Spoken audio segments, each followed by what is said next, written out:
In this video, I'm going to show you how to make strawberry matcha tiramisu. Before we start, the core of this recipe is James Hoffman's ultimate tiramisu recipe.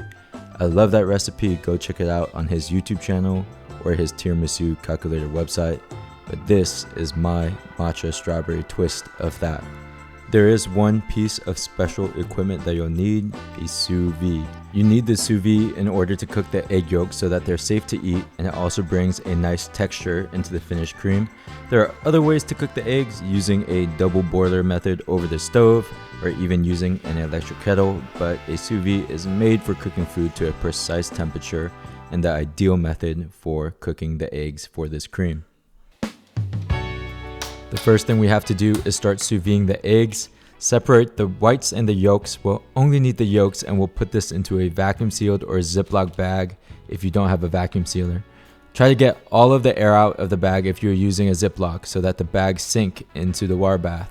We're setting the sous vide temperature at 140 degrees for about 30 minutes. When the eggs are done cooking, just take it out of the sous vide bath and put it into the fridge to let it cool down completely. Next, let's start on our matcha. You don't need to use the highest quality matcha for this recipe because a lot of it will be drowned out in the cream, the ladyfingers, and other ingredients like the strawberries.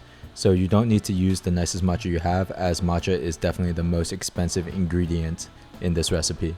We're heating our water up to 165 degrees Fahrenheit.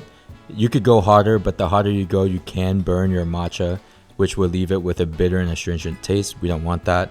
I'm putting in about 4 grams for each shot, and with each 4-gram shot, I'm doing about 30 grams of water with it, giving it a mix really well. After you're done mixing up the matcha, we're going to leave it in the fridge to cool down completely. The next thing that we're going to do is make our strawberry puree. It's very simple. We're just going to get some of our fresh strawberries, and then we're going to add some sugar.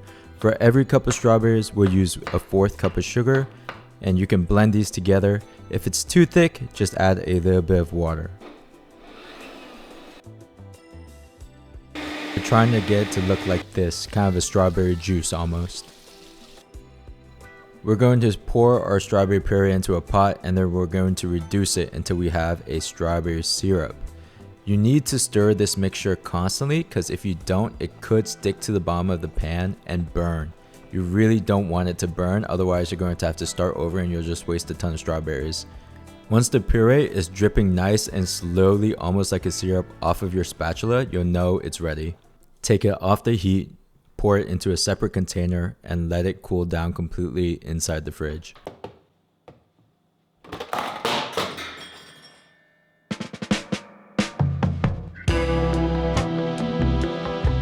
Once all of our ingredients have cooled down, it's time to make our strawberry mascarpone cream. We'll mix our sugar and our egg yolks together. It'll take about 5 minutes to get the right texture. We're looking for the egg mixture to turn from a yellow to an almost egg white. Get it? Because of egg whites. We're also looking for a texture change, soft peaks where the mixture holds itself together just a little bit. Just like a little bit of a syrupy texture dripping off of the mixer like this. Then we will combine our mascarpone cheese with the egg and sugar mixture, mixing until the cheese combines and is evenly distributed amongst the cream. Just about 20 or 30 seconds of mixing is required. After the mascarpone cheese is combined with the rest of the cream, we're going to fold in our strawberry puree. We're going to fold in the strawberry puree really gently because we don't want to mess up the texture of the mascarpone cream. When it comes to ladyfingers, I find that store-bought ladyfingers definitely work the best. These thick, cylindrical, dense ones. The thin ones do not last well at all in the fridge, and if you want your dessert to last more than a couple of days, definitely use these types of ladyfingers.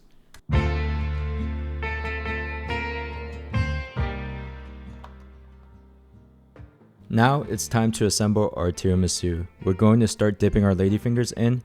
Here I did only a half dunk because I like the extra texture of the biscuit. You dunk it on the non-sugared side, but if you prefer, you can dip the whole ladyfinger in. We're going with a relatively quick dunk and then into our container. I ran out of tins to use for this, so I'm just using a plastic container. Once you're done with that first layer of ladyfingers, we're going to spoon half of our cream over it. Make it nice and even so that the next layer will also be nice and even for when you're serving. We're going to repeat exactly what we just did for the second layer.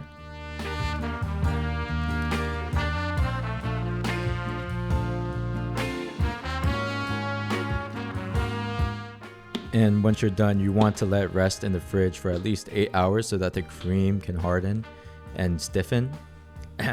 Pause. Once you're ready to serve, you're going to dust your matcha powder over the top of your tiramisu. You don't want to do this before you let it set in the fridge because you don't want the matcha powder to get too wet and soggy just sitting there in the fridge.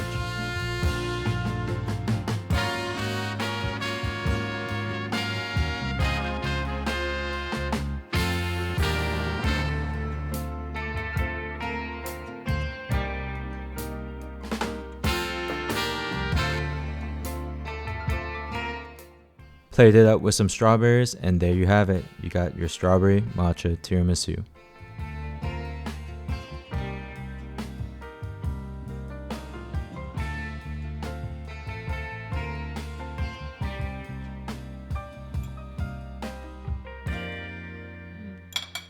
Hey, thank you guys for watching the video. It's my first time making a video like this, so let me know if you would like to see more. I've always been meaning to make cooking videos like this, but it's just taken me some time to get around to. Moving and sailing into a new place is always a little bit hard. But let me know if you guys liked it. Thank you so much for watching, and I'll check in with you guys next time. Peace out.